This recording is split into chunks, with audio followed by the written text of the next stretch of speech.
How does one go beyond personal best? Is by embracing provocation and trying to craft a moonshot. If I ask myself before anything threatens my life, how far can I go? I wonder what's the next step. I know that I can get to 100%. What would it mean for me to be to 300% of my capacity or 3,000%? Which is, by the way, what an athlete or an artist or a leader has to do. Before the world or someone else tells you, I will craft the future for you. If it's self-directed, that is much more powerful. So it's the habit, it's the intention to go beyond.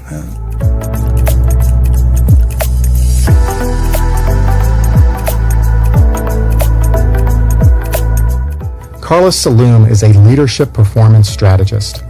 He applies what he learned as a sports psychologist in the elite competitive world of international tennis to help business leaders and peak performers go beyond their personal best.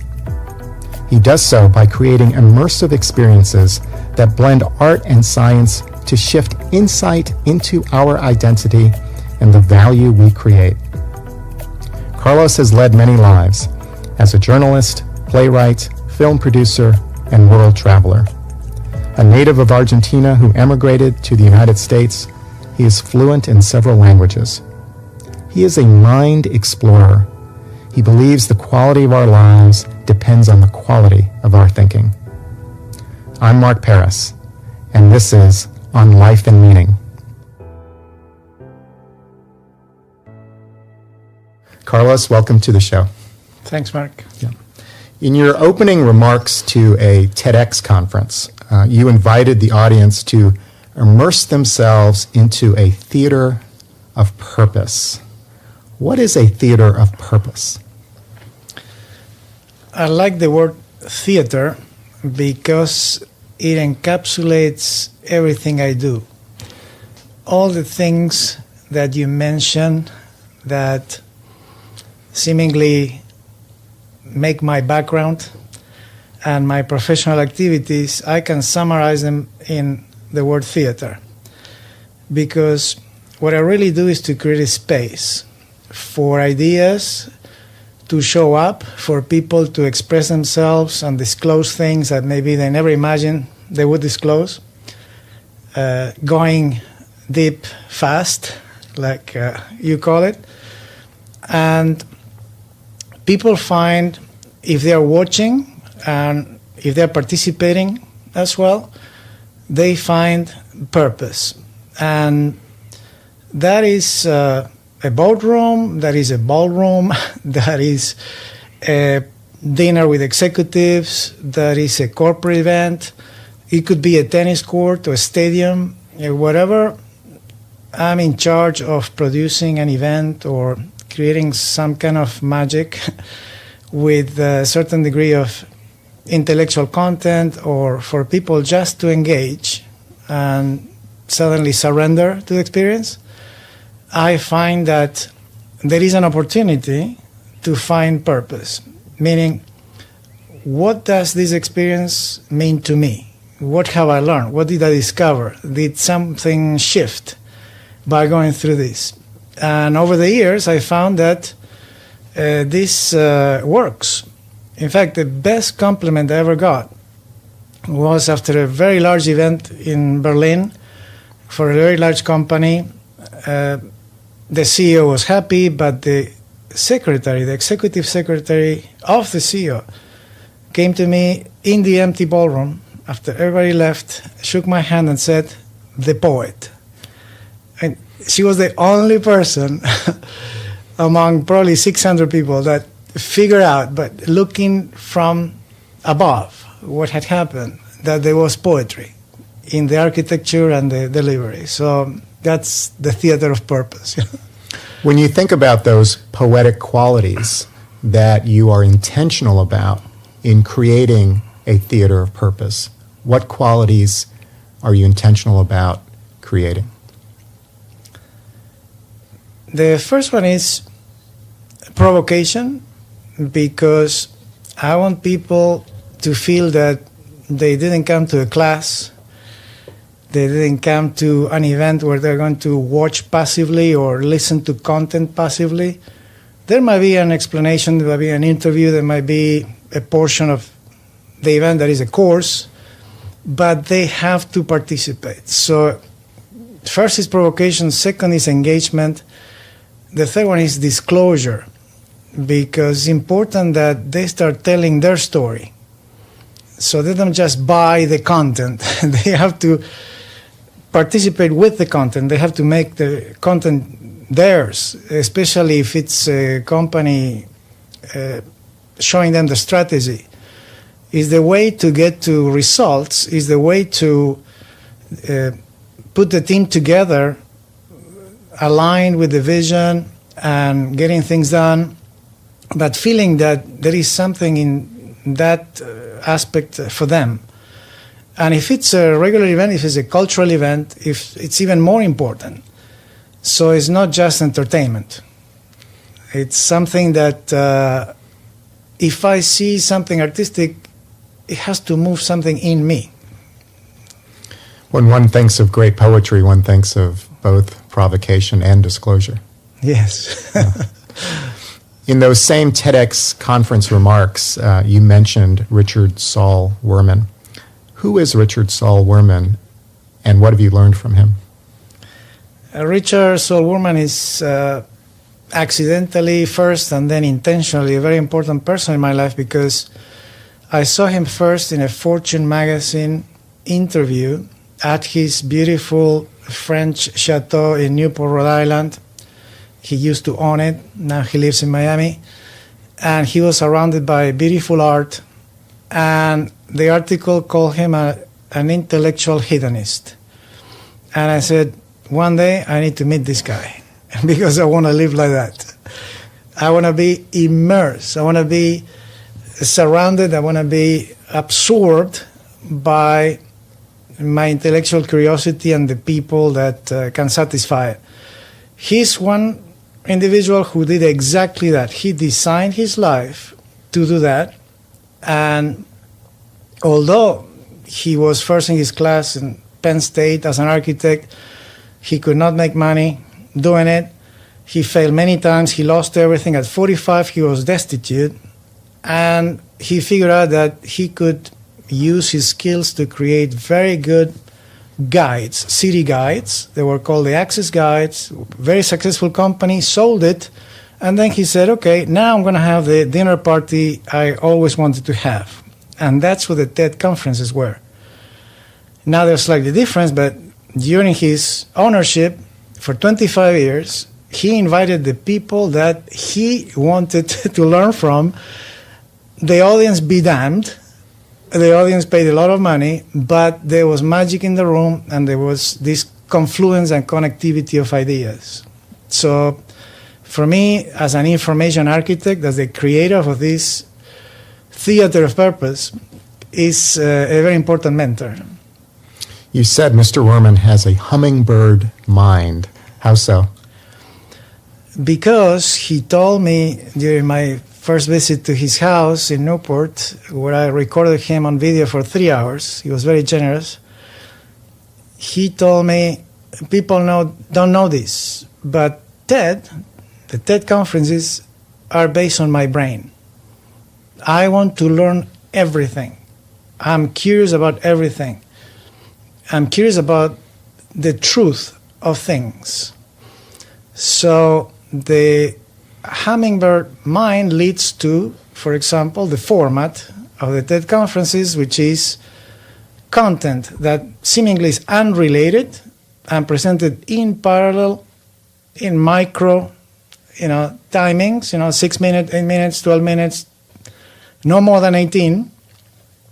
And you, sitting there, you make connections. Things happen between the guy who talked about the ants, with the dancer, with the creator of something unique, with the genius in technology. In one morning, suddenly 2, 3, 4 new ideas are in your pocket. Would you say you and Mr. Wurman have a few things in common? Yes. He told me the name of the game is access.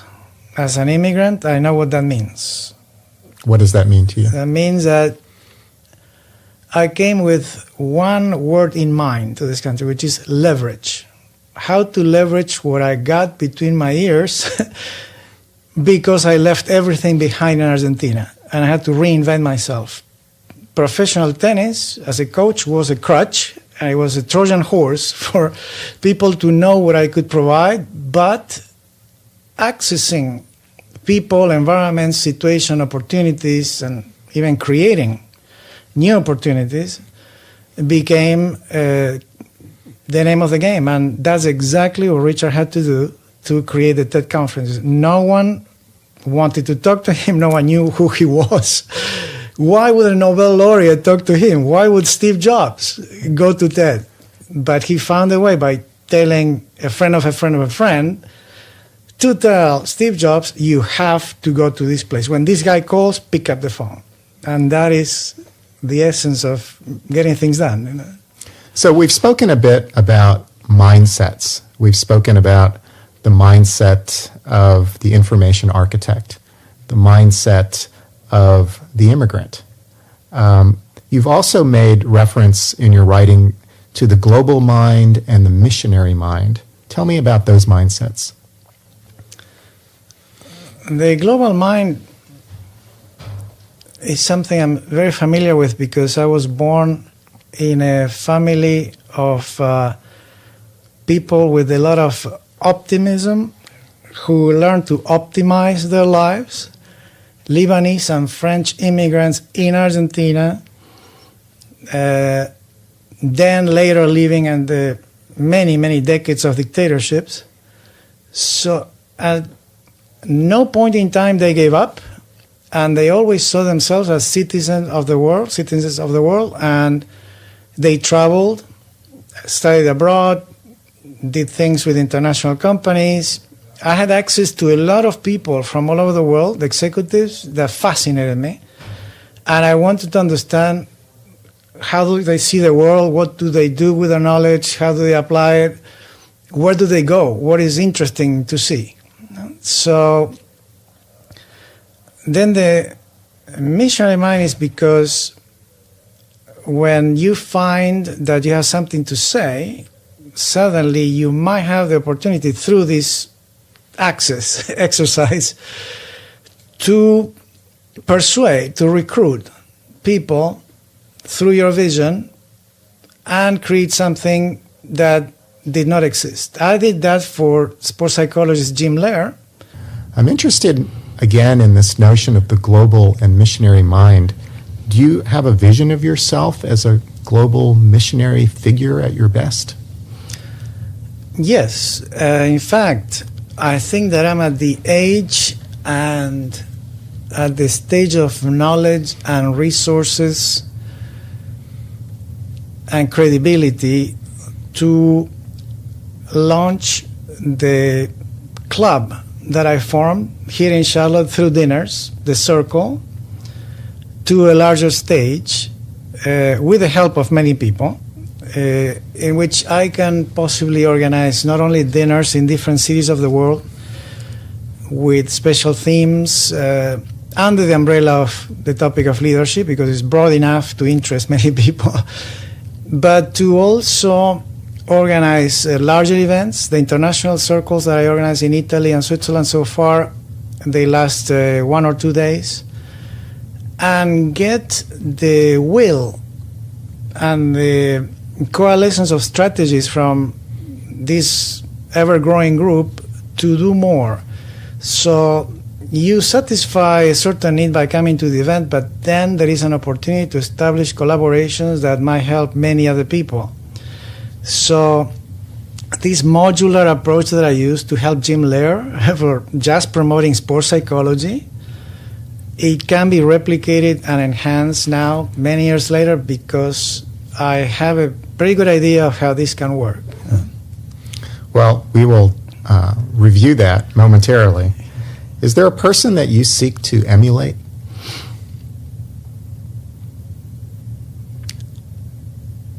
I don't have to go too far. I mean, my parents are phenomenal examples of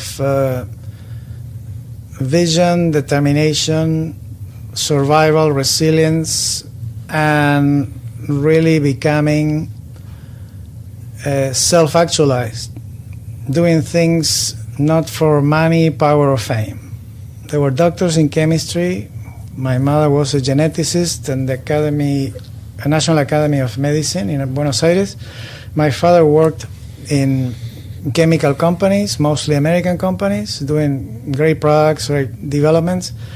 But as people, I want to be like them because there is a measure of impact that doesn't require fame.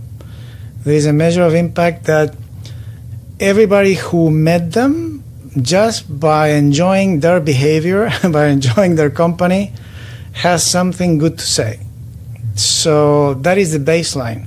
The rest is how people get engaged with a certain vision and make them theirs and carry the ball. So you grew up as a child of intellectuals and professionals in Argentina in the 1960s and 1970s. How would you describe that upbringing? It was very rich, especially because of my grandfather from the French side, who had been left with nothing, having been 13 brothers and sisters, and the older brothers went to France, left Argentina, and blasted the entire fortune. And he had to work, he couldn't study, and he had to do it to defend the women of the family that were left to his care. And nevertheless, he managed to become the president of the electric company without a degree. So that will and the voracity of his reading and the mandate that every one of his 5 children would have to get a degree at a time that it was not really necessary for many people, nor expected, but they all did. And the worldview that created within the family, it was a big imprint. So it is totally the growth mindset, is that you can have the destiny in your hands and it's up to you to crave understanding, to shift your perception. What would you say were the privileges and legacy of growing up the way that you did? The privileges were education at a very good level, I would say encyclopedic, and also very good academically, by professors who wanted you to design your breakthrough, which is what I do today for other people.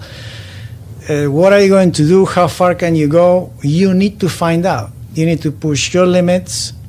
You need to see why you're doing it. Who cares? Who does this achievement impact? So the action factor to benefit society, not necessarily to be rich, was very important. And also the capacity to dissent. Because these French brothers, in the school where I spent 12 years, from beginning to end, primary, secondary school, had the intelligence to pepper the curriculum with people that were different from anybody else. Yeah, if everything was sort of right in the political spectrum and Catholic, they would throw some socialists who would teach literature and provoke. So you would not be close-minded, and that was invaluable. Yeah, today we actually have creeping into our colleges a form of political correctness, if you will, that ideas that are potentially provocative or even offensive to some are not considered worthy of debate. and in many ways counter to the tradition that you grew up with. Yes, the focus, and if you want, the dividing line was understanding. There was a big effort of understanding all the positions, and they would bring people from those positions so you could understand. Mm-hmm. At that age, I mean, anything under 18 years old is very valuable to experience and to understand that exploration, it's okay, and actually you should. So you grew up in a family of intellectuals, of people who embraced dissent, who were free thinkers in many ways, which, of course, made folks like you very much a target during the period of the 1970s in Argentina. You became a young adult in Argentina during a very brutal time in the country's history. For those who are unfamiliar with that history, what was happening in Argentina? Argentina started a long tradition of military governments with a coup in 1963 that continued for about 2 decades, and it was marked by an increasing degree of violence towards opponents, unions, left-leaning intellectuals or organizers, until it was really formalized into social cleansing because it was useful. And once they had such a degree of power for such a long time, they could really appropriate, quote unquote, many things. So the corruption sets in. And the military class was protected from abroad. I mean, there was a national security doctrine policy from the United States. Basically, if you can say, okay, it was well intended because they said we don't want another Cuba. That's one thing. But taking it to the degree of social cleansing, really, at the last mile, when you're in Argentina and Chile and Brazil, living there, you see that it's carried out for many other purposes. So that was very negative because it leaves people hopeless. Basically, yeah, and social cleansing in very real terms means the killing of many people, upwards of 30,000 people who disappeared in Argentina. Could you speak more about that? Yes, for example, you can dispute the number, right? But it is known that there were 2,000 armed revolutionaries, but many more people were cleansed. Maybe it's not 30,000, maybe less, but there were more than 2,000. So you can have a war against the elements who basically make it a war because they have weapons and they have a philosophy and an organization.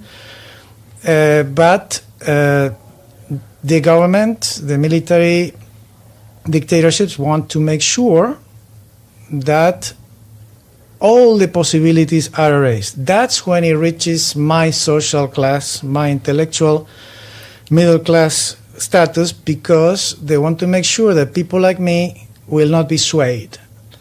So, for example, at my church, where I had been baptized, is in the middle of an upper middle class, affluent neighborhood, looks like Britain.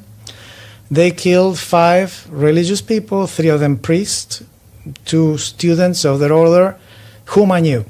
So this was the 4th of July of 1976, paradoxically the 200th anniversary of the American independence. And that left a big imprint because that was iconic. That was the prime example of how they can quiet down, obliterate any opposition, basically with methods that are very effective. The state terror is very effective. What was your response as a student at that time to those events? At that time, I was very confused because a very ultra-right, ultra-conservative streak of preaching had entered my school. That was throughout my 12 years of education actually very balanced. And it was a big shock for me that day, that event, because I knew these people and I swore as they were taking their bodies out of the church that I would do something for them to be remembered, because I knew that the methodology implied that they would be called communists and collaborators, etc. 20 years went by.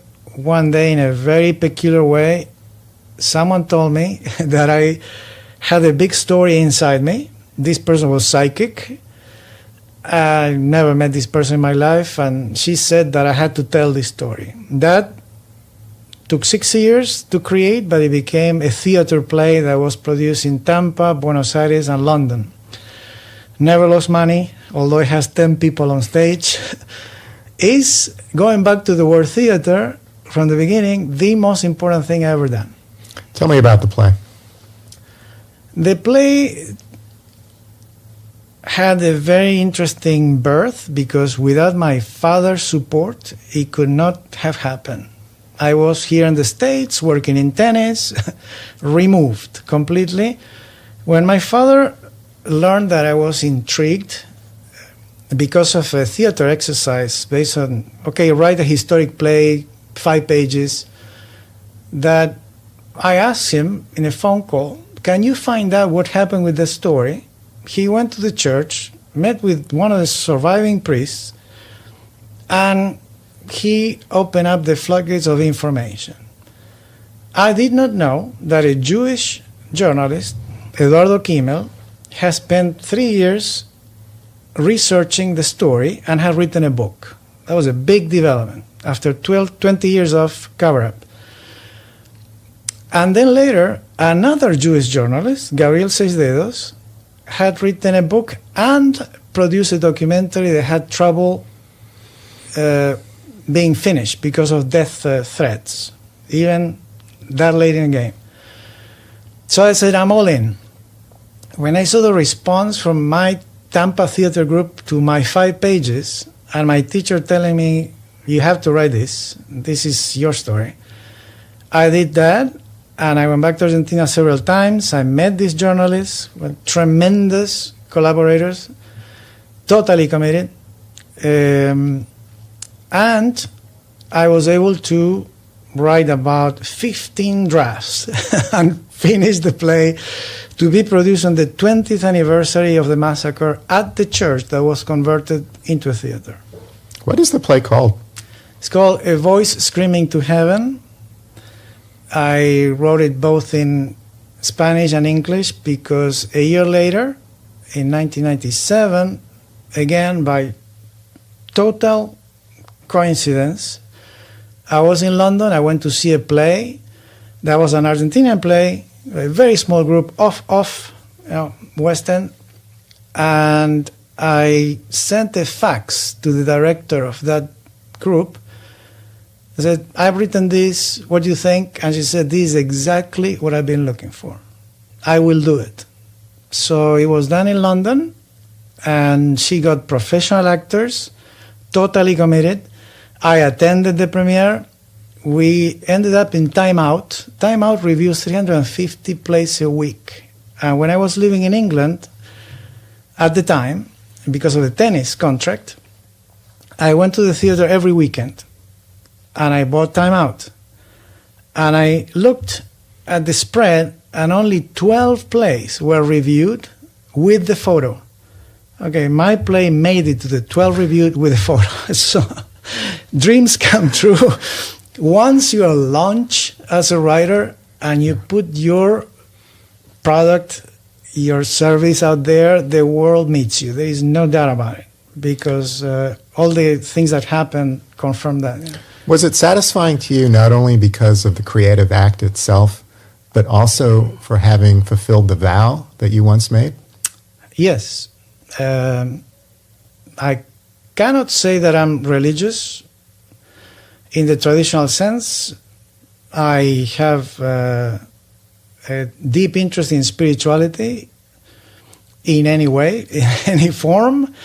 To write the play, in fact, I had to study deeply Joseph Campbell's works, all of them basically, because it's a mythological play, it's a modern crucifixion. I had to understand what I was doing.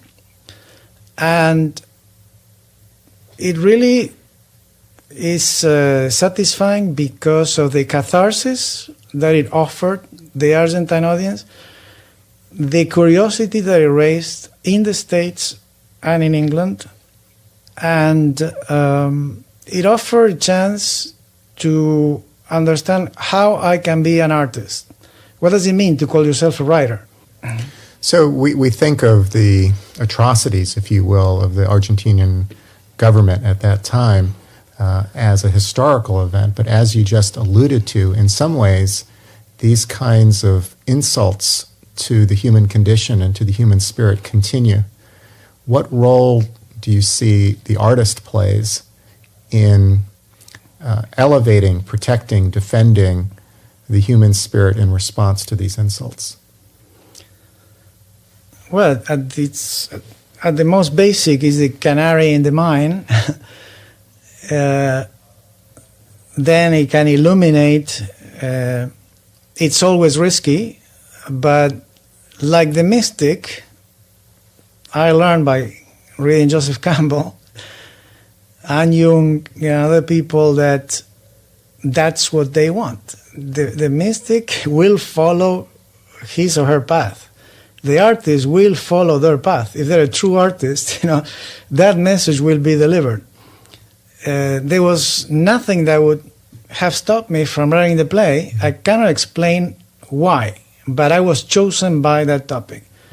I could have eliminated that of my life completely. In fact, I'm in professional tennis at the time. I live in a resort with 2 golf courses, not one. I meet celebrities every day. I'm making a very good salary. What do I care? But there is something more profound. It's something that this came up in a clip during the visit of Richard Saul Woolman in April 2010 when I brought him to Charlotte and we used the Ritz-Carlton. At one point, as I review the film, I see that he says that he had Billy Graham on stage at TED one time, and that shocked many people. But his message was so profound, and it was based on one thing, that he had enjoyed being at TED so much. He never imagined it could be that way. And says, it makes me think, Richard, that there has to be something else. So the satisfaction, having to satisfy that something else, I think is a role of the artist, and is the message of making us think. There has to be something else beyond what I'm doing. It's interesting that you say that the topic chose you as opposed to you choosing the topic, almost as if the memory exists independently and seeks to find a vessel for its expression. Yes, because I took the event as an insult to me, personally. I had been detained on the street. I was searched daily when I attended the university. I saw people disappear around me daily, weekly. And I had been instilled, because of my family and my school, my surroundings, this version of internationalism, this aspect of the global mind, this aspect of talking about the topics to understand, that for me was offensive, that I had to follow just one story, one voice. Mm-hmm. So I think that was what created a reaction, Carlos, in the time that we have, I'm going to ask you a series of questions, and I'm going to ask for some brief responses. You studied literature, law, and medicine, and after many years of study, you left those career options to become a professional tennis coach. Why? Because at my 6th year in medicine, there was 300% inflation per month, I was on a national TV program teaching children tennis, 2 radios, 5 magazines. I had 23 tennis pros working for me, and I could not make a dime. I could barely pay the gasoline. So as an entrepreneur, more than anything, I said, I got to get out.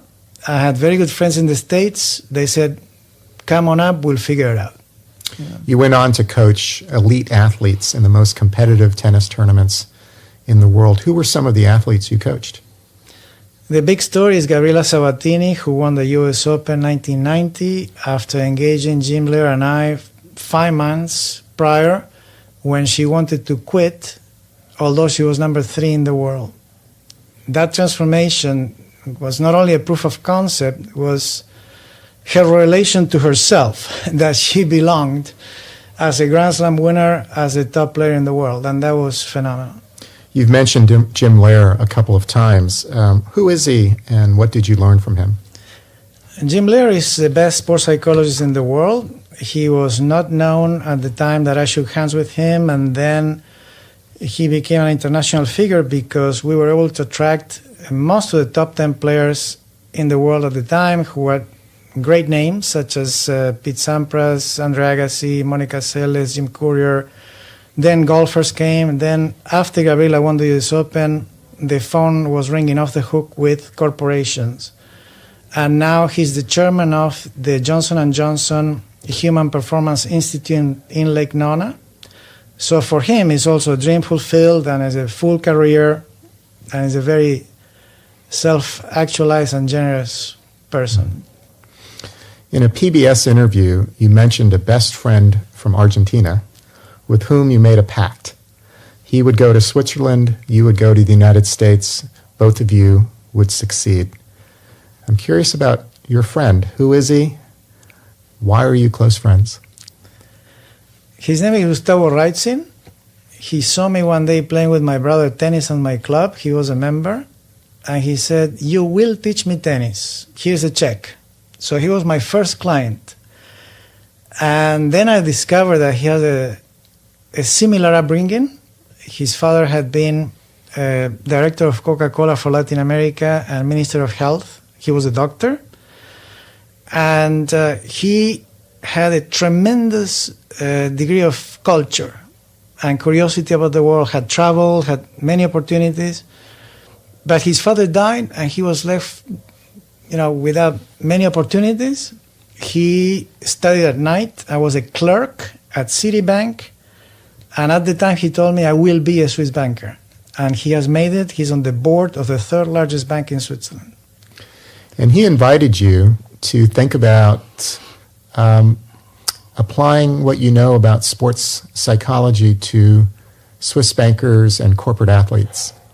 Yes, he's the first and only one who one day calls me and tells me, all these things that you have done for Gabriela Sabatini, Sergio Bruguera, all the Grand Slam champions, I want them to teach them to my best bankers. Now I have the approval, now I have the power to do it. So since 1999, I've been collaborating with him and his teams. What do leaders do? Leaders instill energy in everything they do and everything others do. But they are the caretakers of the vision. Sometimes they have crafted that vision. Sometimes they are holding a certain vision for the team, and they have to recruit, give the Sermon of the Mountain for everybody else to understand that it's also their mission, it's also their vision to join. Thank you, Carlos. Thank you, Mark.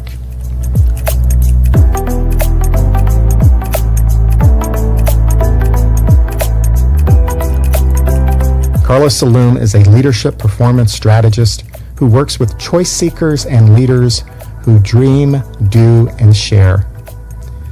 He is a poet and information architect who hosts conferences on creativity and innovation.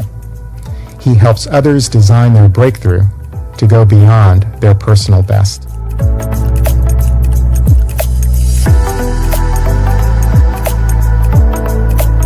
And now a personal word. When I hear Carlos speak and reveal his own hummingbird mind, I'm reminded of the great free thinkers of the Enlightenment who dared to know. In 2013, I wrote a column for a magazine called Focus, reflecting on my own journey of free thinking.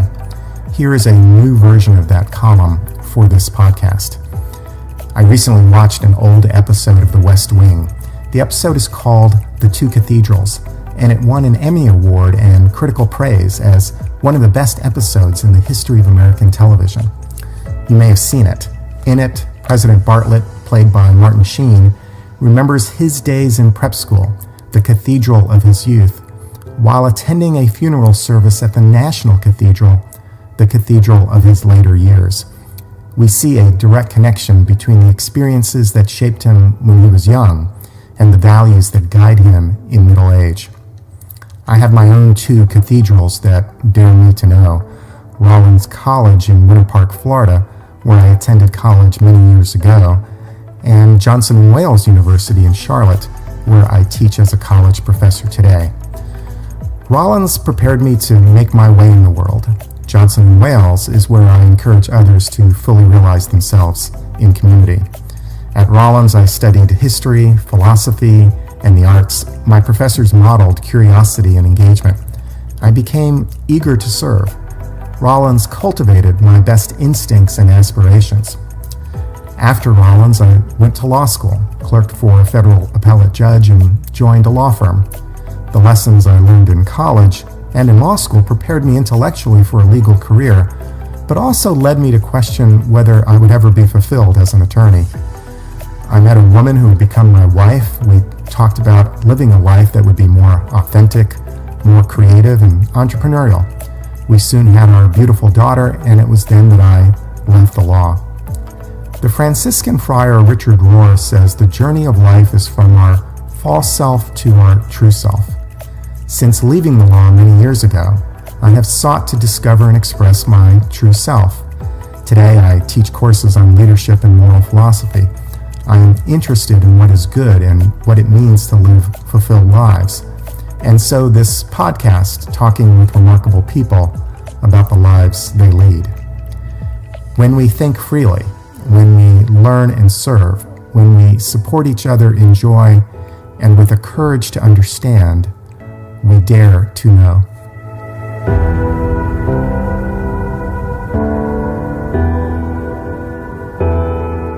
I'm Mark Paris, and you've been listening to On Life and Meaning.